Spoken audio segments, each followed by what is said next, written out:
2012. We meet again.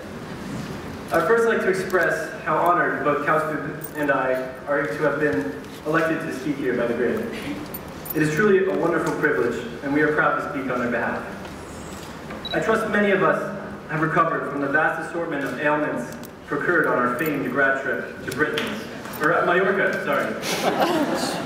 I imagine I was not the only one berated for bringing home rather crude, free t-shirts from that gloriously educational and life-changing holiday destination. And to those fortunate enough to not have gone, trust me, the sunburn and foam-induced throat infections left a lot to be desired. And by all means, you are sorely missed. A lot of us here today are ready to leave school behind, eager to start university in all continents of the world. We're just excited to be with friends this summer. It is hard to do so, as some of us recall that we have spent almost every day in the school for the past 7 years. Anyway, today we gather here to celebrate and commemorate the end of an era. As one of the grizzled veterans of this great school, I've seen things. Things that would make us all cringe again. Like what lies behind the door of Mr. Bain's DT closet. And the secret colossal underground laboratory inhabited by those we call the Ceres technique. Whom I would like to thank for their outstanding technical services that made the ceremony possible. But I've also seen things that would bring tears of joy to anyone but Mr. Williams. 7 years ago, I remember standing on the balcony of this school, holding hands with classmates whom over the next few years I would develop what are bound to be lifelong friendships. We would play sports together, we would work on class projects together, and we would party together. As a foreseen consequence of the expat lifestyle, we knew some of our comrades would leave to other places, but the journey continued, and as people left, more came to take their place. In a sense, it feels like it's all over too fast. We can all probably recall being in the middle of the school day, wondering when it's going to end, and now it really has come to an end. It's crazy how much time can pass when we're waiting for the future. Today we look upon the final cohort of these passionate, ambitious, and knowledgeable individuals. We few, we happy few, we band of brothers. Together we have withstood the onslaught of the International Baccalaureate, and have emerged victorious as the first group to have ever gone through the whole secondary school here at Campus des Nations.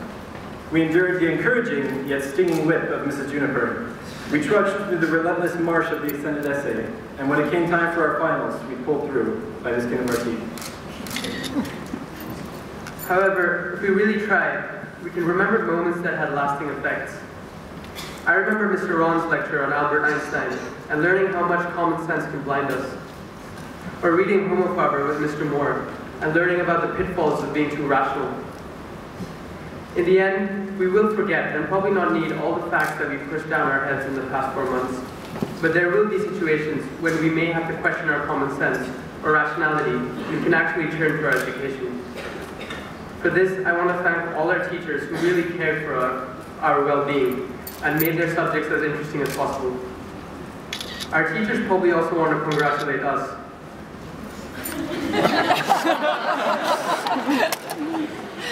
For what an amazing grade we have been. Our personal projects in particular were outstanding. and this shows our grade is filled with passionate individuals who are willing to work hard for something that interests them. Now, whilst my classmates here may look incredibly beautiful, handsome, rested, and happy, about a month ago, these very people look dead, or maybe like they've gone mad. Some turned to interpretive dance. Yes, that's you, Alexa and Luca. To ease the stress of finals. Whilst others, myself included, found themselves foolishly playing football 5 minutes before their final exam, amongst other things. I think these examples of utter madness is quite a testament to how hard we've worked. And in all honesty, I think we truly deserve these diplomas, regardless of our final point score.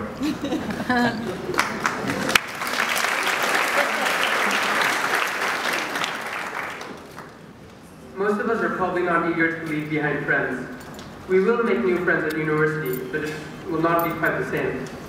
We grew up with our friends here and sort of made each other as people. We all know something about our friends that we admire or wish we had. And despite all the pressure of being yourself, we do change according to our friends.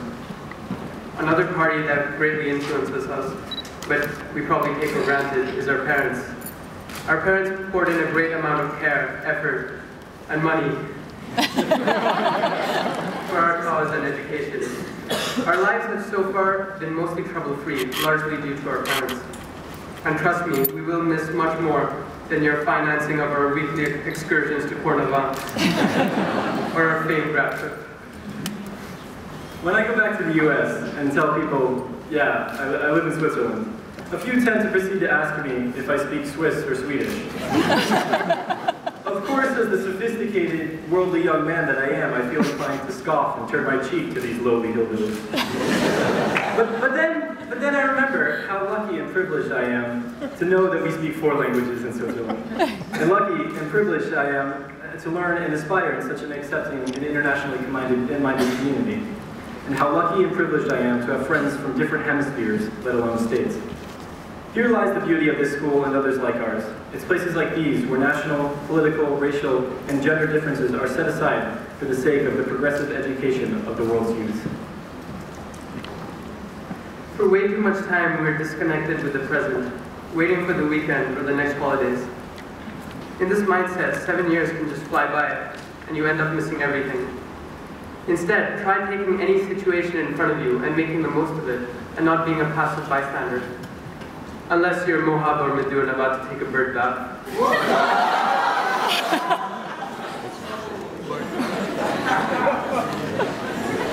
In that case, it's probably best to be a bystander.